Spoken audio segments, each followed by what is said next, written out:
Good evening and welcome to the Frontiers of Democracy, which is the title of this series that we are hosting here. And we're very honored tonight to have one of the keynote speakers over this two-year series, Michael Ignatieff, whom I will introduce at some greater length in a few moments, and his wife, Zuzana, who is also with us, and welcome to you as well. And of course, our founder, George Soros, and Tomiko Soros are with us here today because of the importance of this event, and we're honored to have them here as well. So let me start with just a little bit of a scene setter, if I may. This will be somewhat familiar to our faculty who are involved in the planning of this series and who have been participating in some of the earlier events that we've had. But what we have done is to launch an initiative at this university to take stock of the challenges that are facing democracy today, the challenges that come in many different dimensions. We all know them, or we know of them, but they are challenges that are quite different from the circumstances when CEU was founded 25 years ago. 25 years ago, of course, there was this sense of almost inevitability. It was a foolish sense in that way, as we look back, of the unfolding of democracy, the transitions to democracy, the opportunities that were presented for democracy.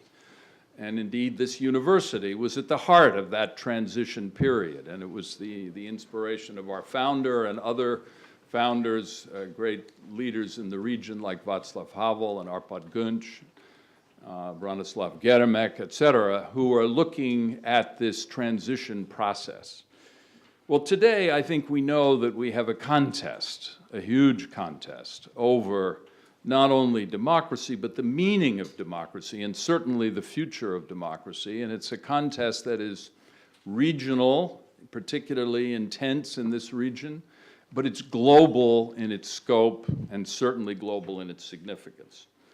So what we're doing is taking stock of 5 themes that are presented in this contest.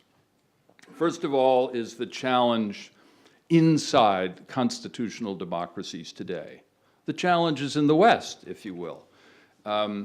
Democracy is in some danger and difficulty in many countries in Europe and certainly also in the United States. I wouldn't speak for Canada. We'll let our distinguished lecturer tell us more about that. But the challenges inside constitutional democracies are serious. They involve money and politics. They involve the problems of institutional decay, the decline of citizen participation, political gridlock, and a variety of other headlines that you're very familiar with. The second big theme is the weakening of regional and international governance, structures of governance, which have been very much at the heart of the building of democratic practice.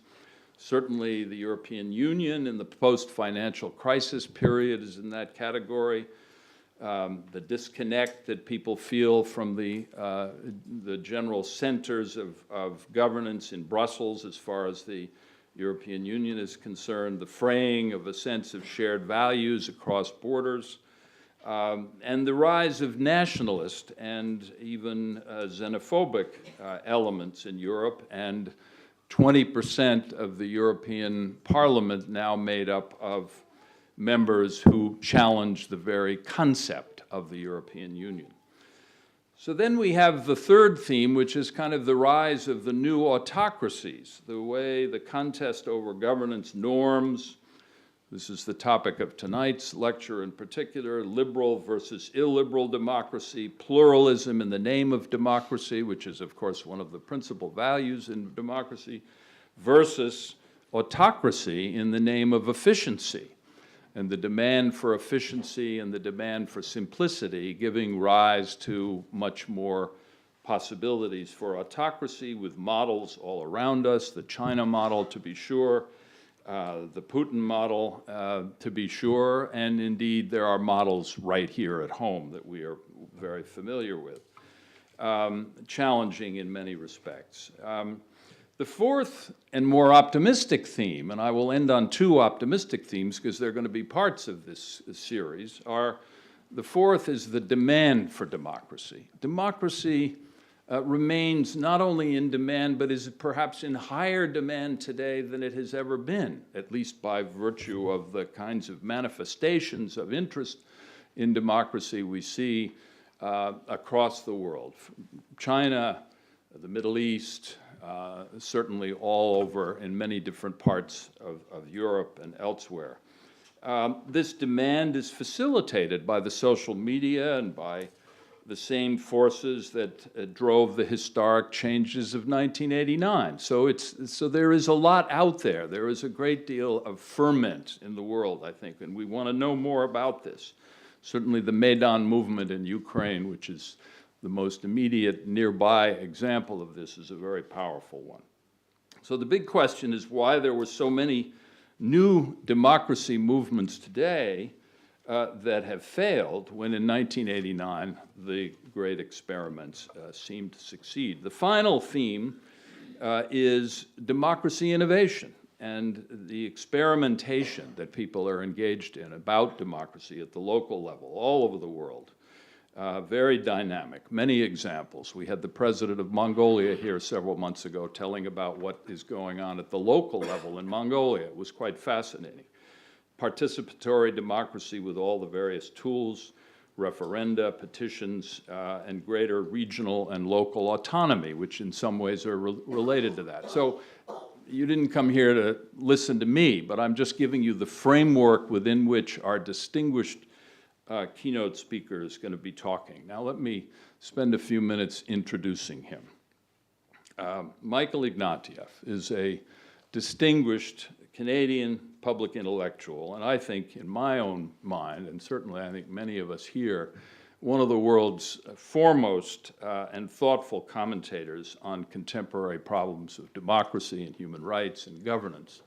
Having had great experience not only in academia, but as a journalist and also as a political leader during his career. So he has a stellar and unconventional background that he brings to this. And just one small point, we were talking at lunch today, and Michael was kind enough to explain to me his family roots in pre-revolutionary Russia. I won't say anything about this in detail in terms of what he said, but just to say that in a sense brings him very close to us in this region in his Russian family background, which was the topic of the first of his many award-winning books, The Russian Album. I first met Michael in 2001 when he was the director for the Carr Center for Human Rights Policy at Harvard, and I was then running the John F. Kennedy Presidential Library in Boston. And this was the post-9/11 world, which in some ways reflects on what we're talking about here tonight. It was the discussions and debates, and Michael was the leader of many of them, about the future of democracy and human rights in an age of terrorism and nationalism and growing cultural divides. These were the main themes that he explored, and I listened and sometimes participated in the discussions. He was already an expert on many of these subjects. Early key books of his were The Blood and Belonging, Journey into the New Nationalism, which won an award for the best Canadian book on social issues in 1993. The Rights Revolution, a definitive exploration of contemporary human rights in Canada, which he gave as the Massey Lectures in 2000. His book, Virtual War, Kosovo and Beyond, which won the Orwell Prize in 2001. He served on the International Commission, out of which the UN Doctrine of the Responsibility to Protect, and we have many people studying that here today. I'm teaching it, and we have one of the original authors of it, a distinguished faculty member at the School of Public Policy, Gareth Evans, former Australian foreign minister, who's here with us today, who was the chair of the commission on which Michael served. In addition to his career as a public intellectual, he served, as I mentioned earlier, as the leader of Canada's Liberal Party from 2009 to 2011. Today, he is the Edward R. Murrow Professor at the Harvard Kennedy School. His long academic career includes appointments at the University of Toronto, Cambridge University, the London School of Economics, as well as Harvard. He's won many awards. He's the author of 16 books, and I have to conclude by saying perhaps my favorite, and I hope you'll allow me this, Michael, is your 1998 biography of Isaiah Berlin, which was a kind of remarkable portrait of a remarkable person by another remarkable person. And I will simply conclude by observing that Isaiah Berlin's concept of the crooked timber of humanity is what Michael is most expert in, not as an example of the crooked timber, but as an observer of what happens to all of us when we are living in very uncertain times, and we know that we are fallible, but nonetheless we try to figure things out. So please join me in welcoming Michael Ignatieff as a distinguished keynote speaker in our series. Thank you so much.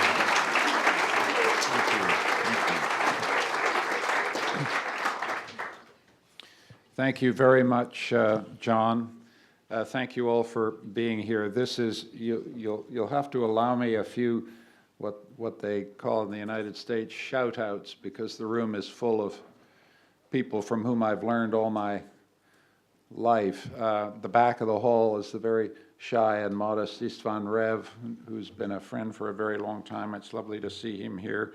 John Shattuck, who I admired tremendously when he was the head of the Kennedy Library and for his work in human rights in the 90s in the Balkans, and his wonderful work here in this institution.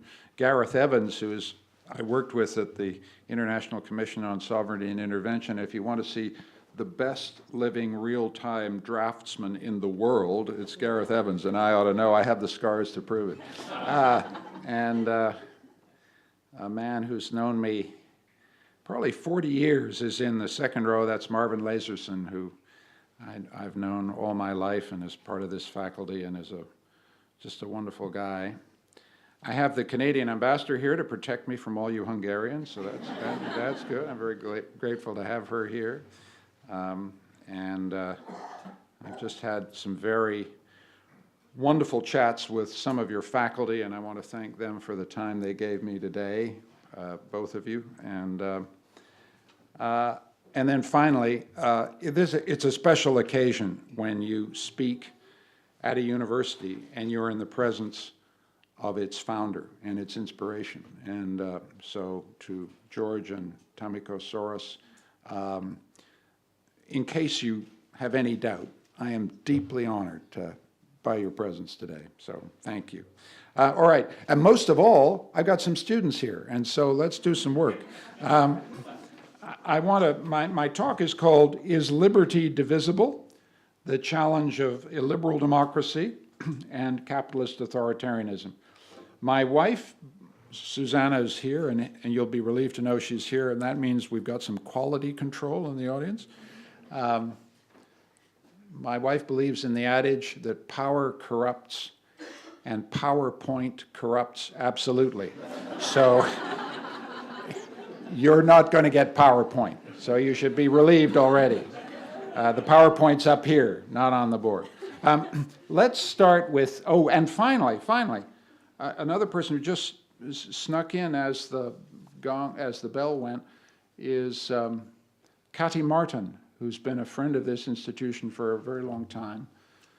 A woman who is connected with the American Academy in Berlin and was connected for many years with a man who loved the values of this place and loved the values of Europe, and that's Richard Holbrooke. So it's a pretty special group of people. So we've all got to behave because we've got a very special group.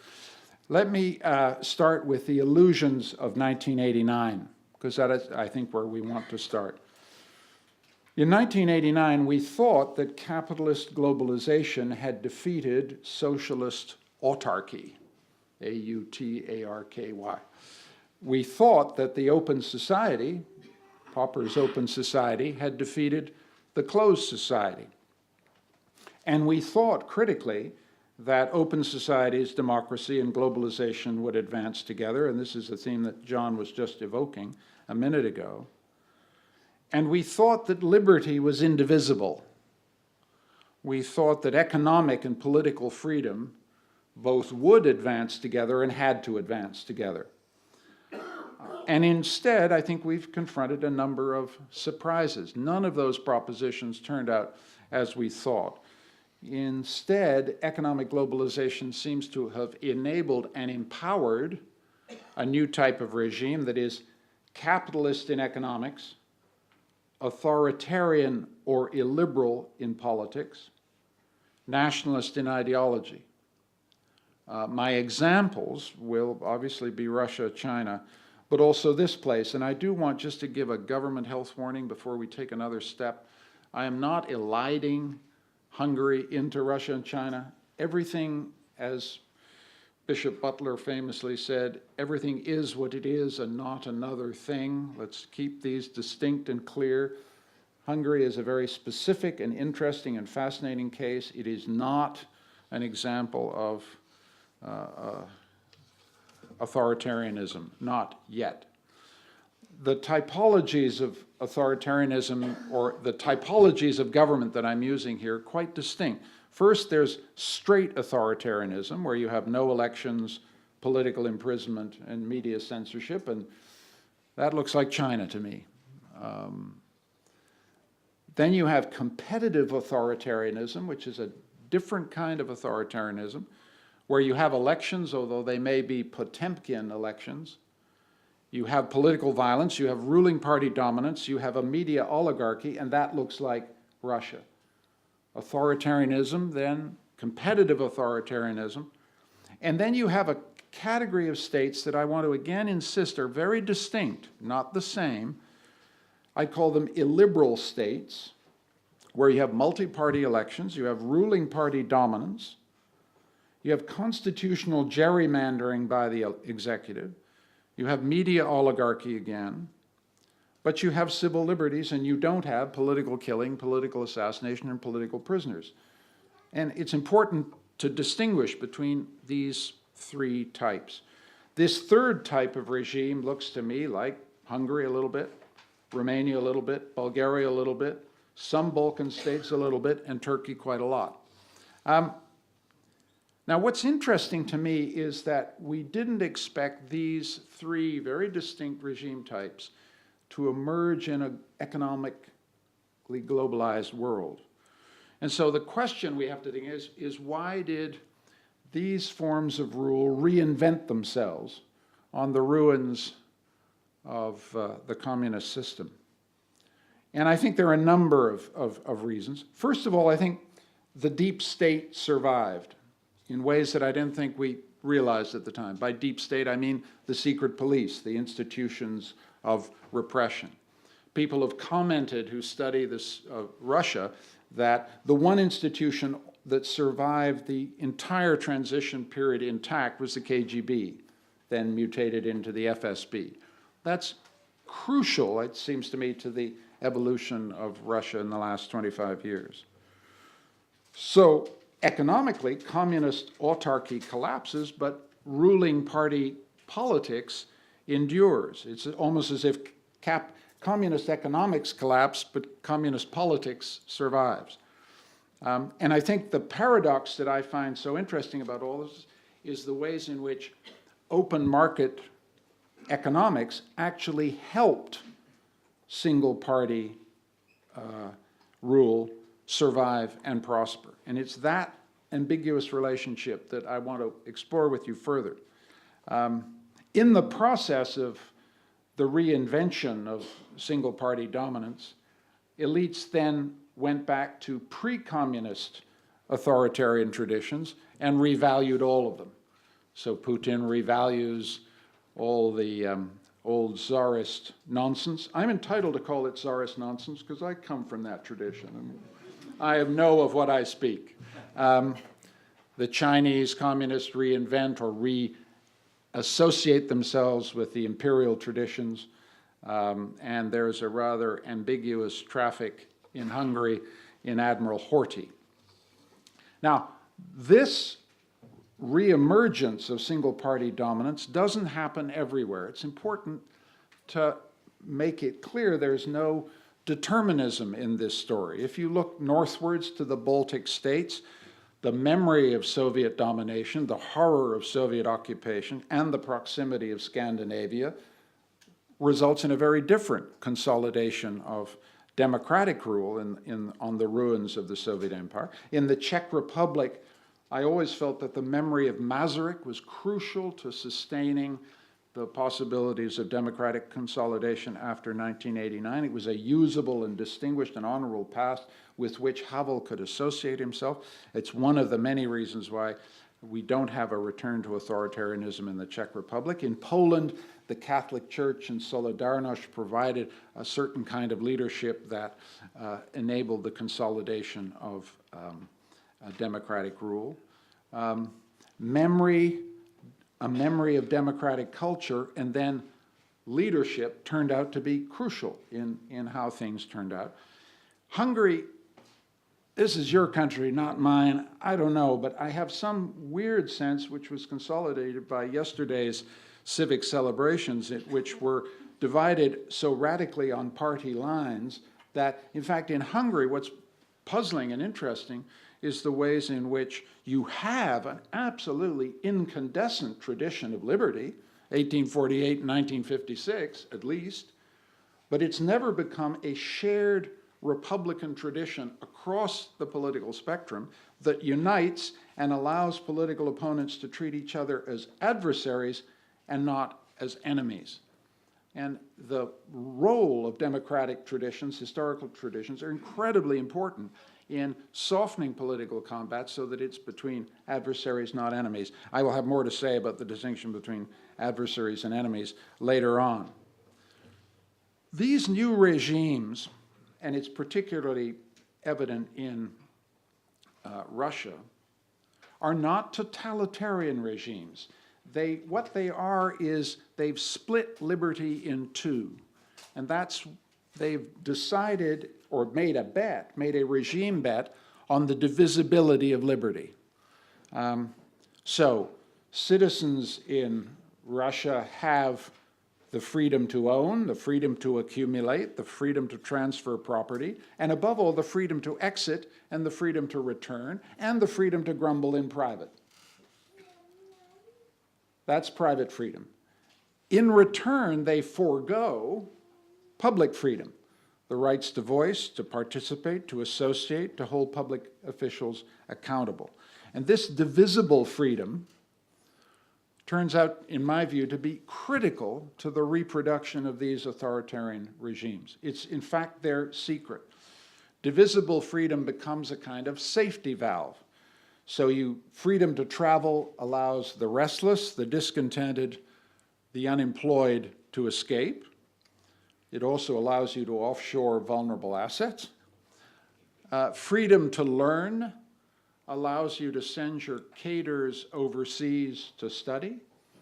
There are 270,000 Chinese students studying in the United States as we speak, and probably many in this great university. It's a kind of two-way bet. They may come back, they may not. If they come back, they're trained in 21st century modernity. The regime can use them and they will have good careers. If they're not, the regime loses them, but it also loses the pressure of a dissatisfied, educated elite. Managed access to the internet, which citizens enjoy in these regimes, relieves citizens of the suffocation of totalitarian control. I vividly remember coming to Eastern Europe in the early 80s and feeling a suffocated society, longing to have access to the West. That suffocation has been lifted probably permanently, both in Russia, in China, and in some of these more illiberal regimes. The internet, in fact, managed access to the internet, it seems to me, enables authoritarian control. And the other thing for the purely authoritarian regimes in Russia and China is that it simply reduces the cost of repression. You don't have to have the police on every corner, and you don't have to listen to every conversation. You just have to make sure that if people get into chat rooms, they don't make an arrangement to meet on a street corner and translate virtual dissidents into actual dissidents. So from a regime management point of view, limited freedom, divisible freedom, turns out to be efficient to authoritarian rule. And to make that point a little stronger, there is in the political science literature the thing called the dictator's dilemma. In totalitarian regimes, dictators have the certainty of absolute abject control of their citizens, but they're blind because they don't know what their citizens are thinking. In a regime of divisible freedom, the new authoritarians can see, because the internet gives them eyes and ears. If you look at the way the Chinese regime uses the internet, it uses it constantly to check on what people are thinking. It gives them eyes and ears that they didn't have in a more Maoist incarnation of authoritarian rule. One of the most interesting studies of Chinese media has shown that the commercialization of the media, that is, the freeing up of the media from state control in China, has been incredibly successful. There is a competitive newspaper market on every newsstand in Beijing and Shanghai.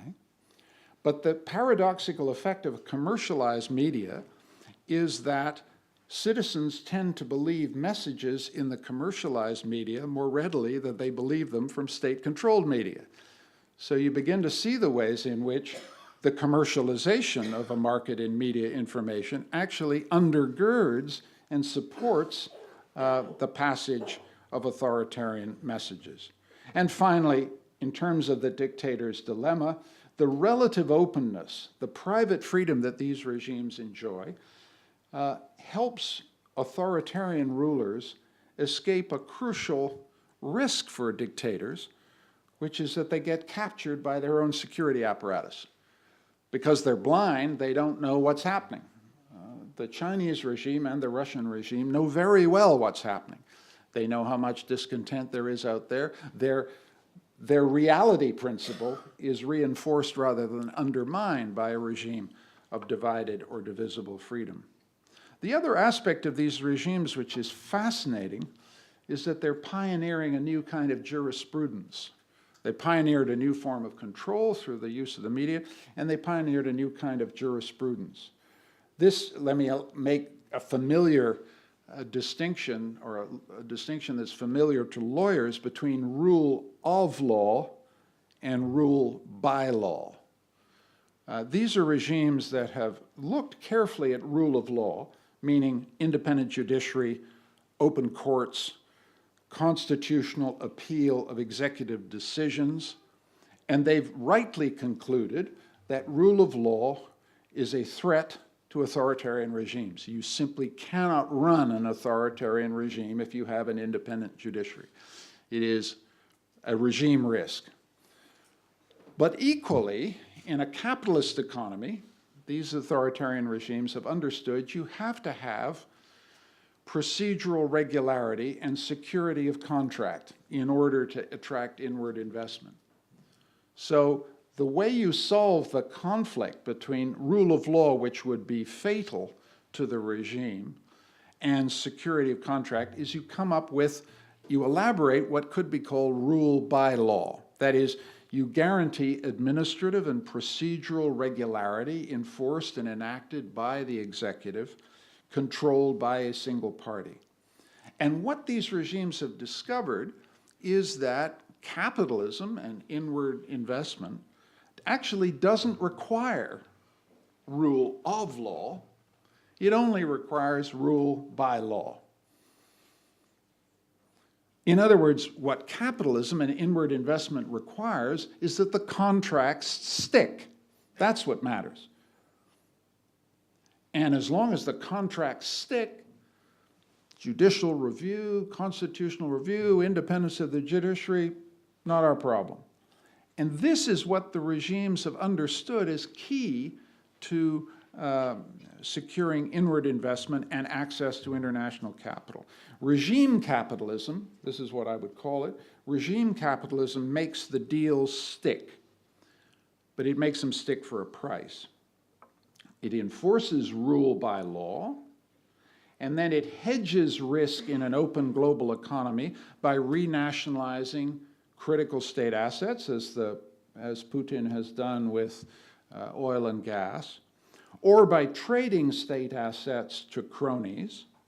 And these regimes have been very, very adept at managing capitalist competition so that capitalist competition doesn't throw up winners who can challenge the regime.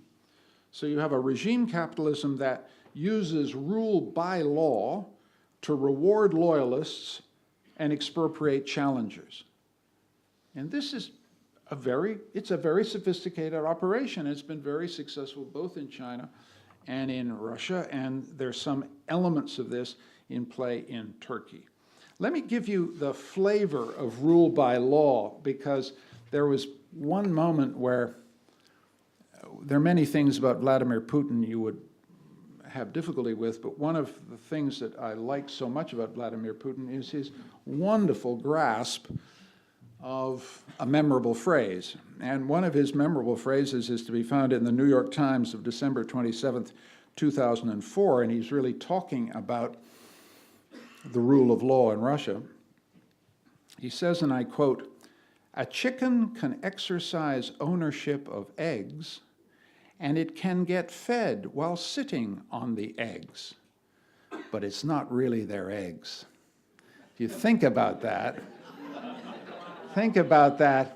the chicken thinks it's her eggs, but the master of the chicken coop knows whose eggs these really are. And that captures something about the moral atmosphere, but also the legal atmosphere of this kind of regime type. Another phrase that captures this kind of regime type very well is the phrase you occasionally hear in Russia, "For my friends, everything. For my enemies, the law." Right? You get the flavor. So you have legal expropriation of regime challengers, Khodorkovsky. You have legalized monopoly, price fixing, and extortion, so that all wealth becomes dependent upon connections to state power, and that is also true in China.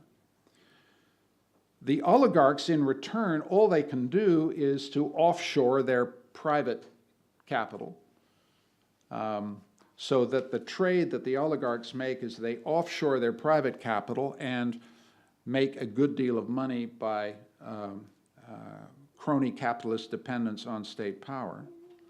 And this regime, however, is productive, but it does raise one obvious problem. If you don't have rule of law, if you don't have independent media, if you don't have a genuinely independent parliament, your systemic risk as a regime is one word: corruption. Corruption is a regime risk. By regime risk, I mean something that could bring the system down, not merely a moral problem, but something that could bring the regime down.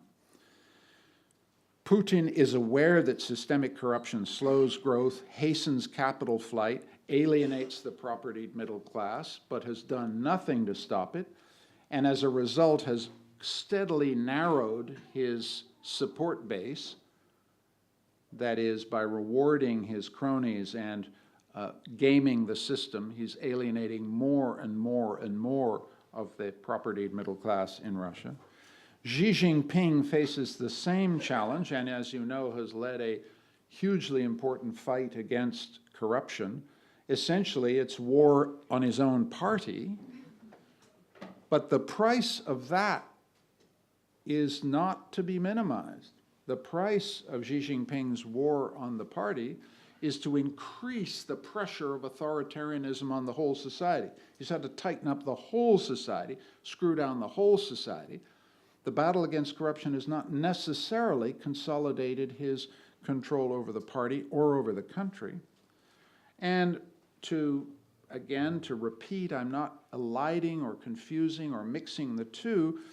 Corruption is a regime risk in the current Orban regime. Long term, it's the thing that will bring this machine to the ground. When growth stops, when you've run out of enemies to blame for your trouble, eventually, even a moderately informed Hungarian public will ask where the money went.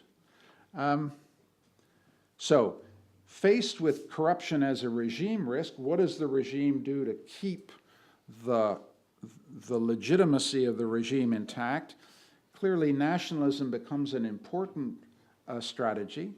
Not just nationalism, but a formidable and forcible rejection of the universality of values. One of the 7 no's in China is universal values. So you give a cultural primacy to Confucianism that allows you to connect the current system of rule with the immemorial traditions of the emperors and the wisdom of the past. Pretty good stuff. Russia does the same by making the Orthodox homeland into a communalist alternative to naked, greedy, soulless Western individualism. Having grown up in an Orthodox family and having great reverence for the Russian Orthodox Church, all I can say is when these guys denounce soulless Western individualism, makes me head to the nearest soulless Western individualist bar as fast as I can. But excuse me, that was a piece of editorializing. Normal service is now resumed. And then if you look at the Hungarian illiberal state and this particular current form, it's driven by what could be called Trianon resentment, long enduring resentment about Hungary's victimhood after the end of the First World War, a sense that a great country has been shrunk by international machinations. Tremendous amount of Orban's rhetorical appeal has been to those Hungarians outside of Hungary and other neighborhoods, coupled with a Hungary for Hungarians rhetorical trope. The cost of the turn to nationalism is not often seen. There are many advantages to nationalism as a rallying and re-legitimizing strategy for illiberal and authoritarian regimes, but it does have effects that need to be noticed, and you see that a bit in illiberal states. If you use nationalism as an internal rallying cry, the risk that you pay for democracy is that you turn adversaries into enemies. That is, those who oppose you are very easily categorized as traitors.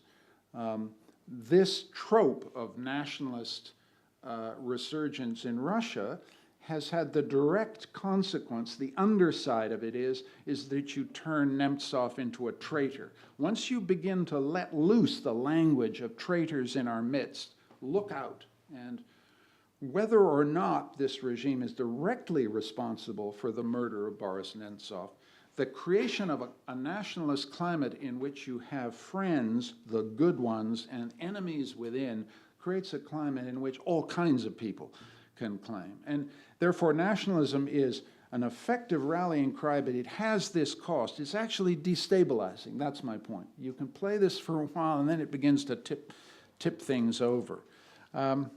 And it also, needless to say, alienates your neighbors. I don't need to go into the consequences of the annexation of Crimea, the frozen conflicts in 4 or 5 places, the attempt to reimpose a Russian sphere of influence on the near abroad. This creates a permanent security threat for neighbors. And that then means you have to spend a great deal more on national defense. We understand the threat that this poses to our neighbors. What I'm trying to say is flip it on its head and see, does this look like to you a stable, paying, and successful strategy, even in Putin's own terms? That's the issue I'm potentially raising, because you keep having to up the ante. A nationalist rhetoric of Russian resurgence means you can never retreat. That's not a smart place for a statesman to be. It's actually a stupid place for a statesman to be. It means that de-escalation, deals, compromises, he's reducing his his room for maneuver. China has transitioned from a soft rise to the China dream to a much more nationalist and assertive foreign policy. It's transitioning from being a regional hegemon to a superpower. But again, nationalist revanchism in East Asia is a very, very dangerous thing to play because you're coming into immediate contact with the US fleet, and you very quickly get into the enforcement of security guarantees by your adversary. So nationalism pays because it rallies a domestic crowd, but it comes with international costs, which then are difficult to manage. And if you play too much on the Trianon resentment of Hungarians outside your borders, sooner or later, if Hungarian revanchist or irredentist dreams are not disciplined by the EU might have to step in on the very fundamental grounds that you have to guarantee the stability of borders. And I'm going way ahead of where we are. I'm not, I want to be careful to differentiate Orban from the others, but it seems to me there is something about Hungarian irredentism which is destabilizing, and eventually the EU will want to may have to discipline this back. Are these countries, these authoritarian illiberal states, spoilers in the international system? Yes, they are spoilers in the international system, but it's so important to get this in balance. I mean, one of the things that people forget about Russia, for example, is that they still accept the jurisdiction of the European Court of Human Rights. And they accept the validity of their findings. When the European Court finds Russian prisoners have been put in cages, the findings are enforced, and the Russians tend to do what the European Court says. They're members of the OSCE, as you know, and they're obviously key members of the Security Council. So they're spoilers in the international system, free riders in the international system, but they've emphatically not come to smash up the international system. China, the same. It takes part in the Universal Periodic Review at Geneva on human rights grounds. It's part of the WTO. It has a deep investment in the security architecture of the Security Council. And needless to say, Hungary and Turkey and many of these other states remain bound, and their sovereignty is to some extent conditioned by their belonging to NATO, EU, and the OSCE. So as long as the spoilers need the international system as much as they appear to do, I'm relatively optimistic that they can be contained and controlled. I'm looking for optimism somewhere in this story, and that's, I guess, where I would place my hopes. Are these regimes vulnerable? Yes, they are vulnerable. I think that economic liberalization does lead to demands for political representation. The fantasy we had in 1989 was not completely wrong-headed. Those who get economic freedom, the freedom to travel, the freedom to have assets, want to have rule of law, not rule by law. Eventually, they don't want to be treated like stupid children. They want to have a voice in the affairs of their country.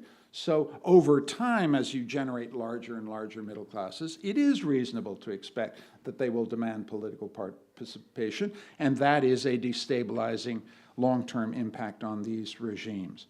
Certainly, they are vulnerable if growth stalls. The Chinese bicycle simply has to go at 7%. If it drops to 3, 2, or 1%, there are going to be regime stability issues. Corruption, as I've said, is another regime risk for all of these societies. One of the things that's not sufficiently mentioned and is one of democracy's neglected virtues is democracies have succession plans built into their constitutional architecture. None of these regimes have succession plans. So the minute Vladimir Putin goes missing for a week, the whole world goes into conspiracy theory because you don't have a succession story. The Chinese have done the best with succession planning, but even there their legitimacy depends on convincing their public that their succession plans are orderly. The other vulnerability is even more evident. Once you enter the capitalist market, you become dependent on those markets for your exchange rate, for your access to capital, and that renders them unusually susceptible to international economic pressure. And as we've seen over Crimea and Ukraine, these pressures are not negligible. They are quite considerable. And that is different from the autarkic systems post-1968. In 56 and 68, it was very difficult to economically sanction autarkic regimes. Now these regimes are into an international economy and they can be sanctioned. So this increases their vulnerability. Then let's flip it over. Believe me, I'm coming to a conclusion here. Are we vulnerable? One of the purposes of this talk is not to excuse us from the burdens of quite important self-examination. Liberal democracies premised on the indivisibility of freedom are more resilient. They're more resilient to shocks. They contain, channel, and respond to discontent more effectively than more authoritarian models. Societies premised on the indivisibility of freedom, that is, the linkage between political and economic freedom, tend to be more innovative because they have free media, they have free education, they have free capital markets, and that freedom, Karl Popper was entirely right, encourage innovation, and that in turn encourages growth.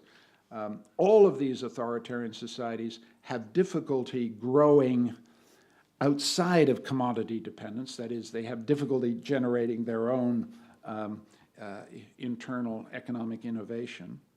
And the other great thing, which we tend to forget about open societies are immigrant societies. And as the son of an immigrant, the one absolute piece of madness that Europe could commit would be to shut down immigration, since it seems to me immigrant ambition, the raw economic ambition to crawl up the ladder from cleaning your toilets to owning the toilet, as it were, is absolutely essential to the dynamism of open and free societies.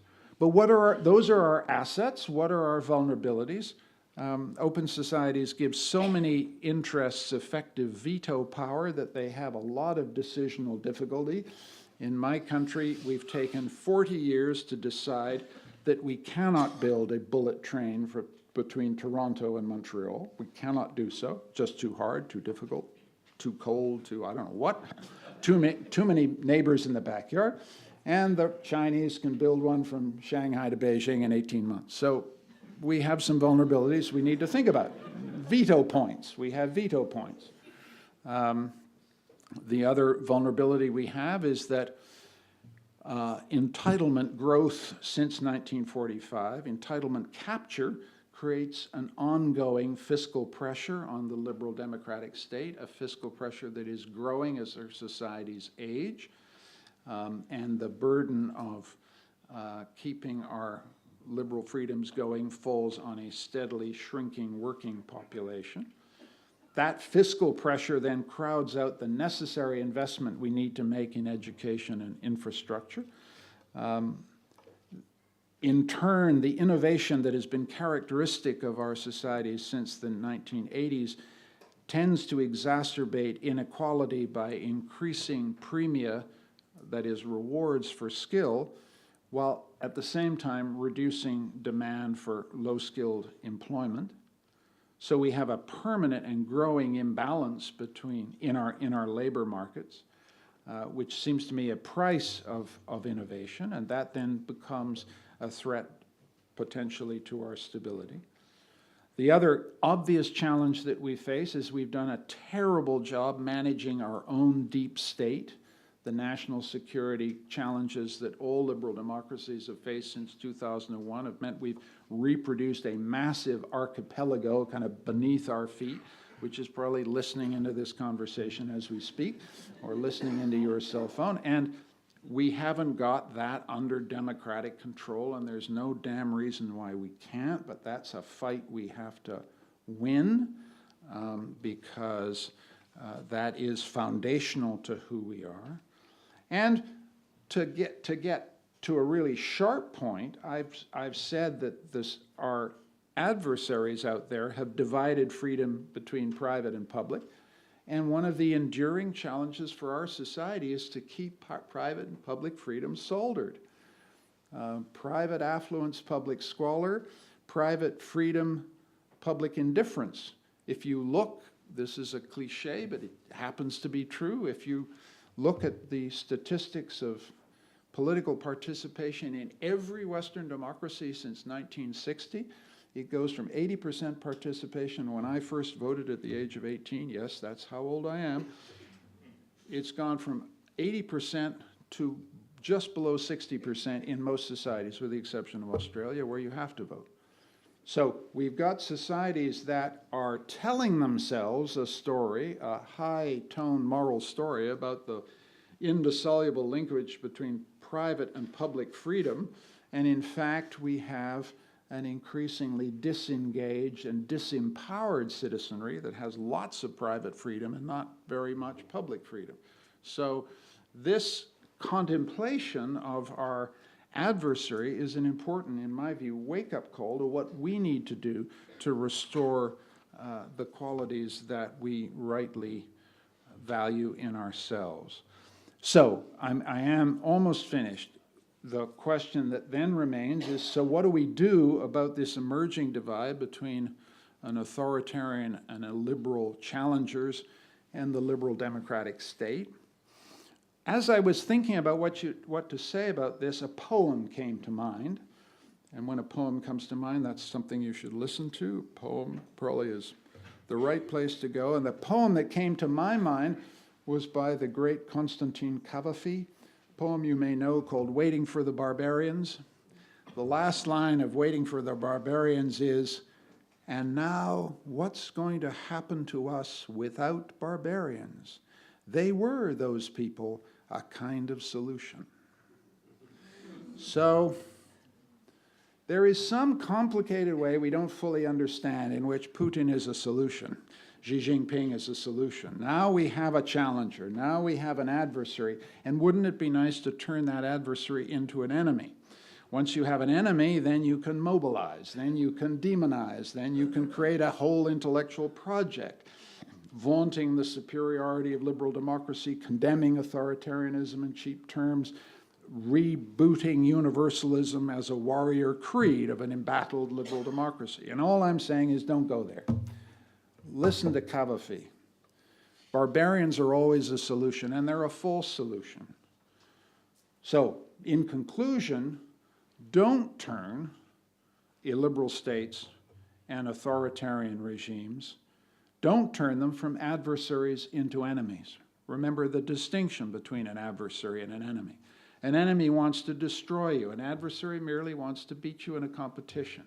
Keep them as adversaries. Don't turn them into enemies. Don't let them turn us into enemies. We've been there. We did the Cold War. We absolutely don't want to go back. Anybody who likes the moral clarity of the Cold War needs their head examined, right? We need coolness and judgment and care.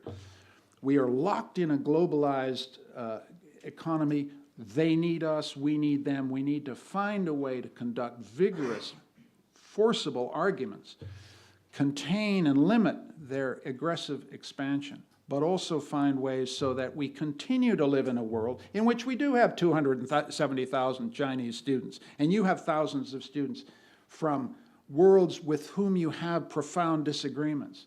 Liberal pluralism, that's what it means. Not shutting those doors down, keeping those doors open so that enemies, we never create enemies, we foster and maintain relations with adversaries. Let's not exaggerate their strength. I've spent 15 minutes talking to you about their systemic vulnerabilities. When I say don't exaggerate their strength, there's a lot of heavy breathing out there about how the future belongs to China, the future belongs to Russia, the future belongs to authoritarian. Give me a break. The future belongs to no one.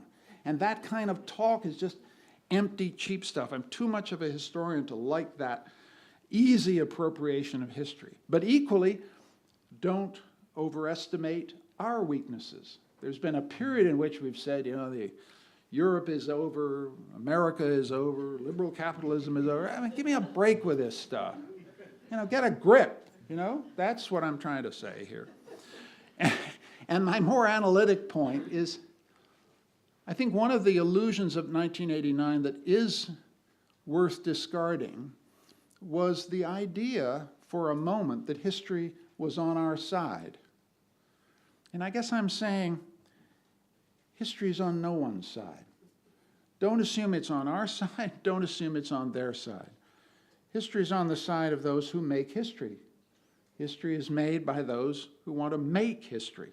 And those who make history need to make it. And those who believe in the indivisibility of liberty, as I do, can't sit back and await its victory or its defeat. Thank you.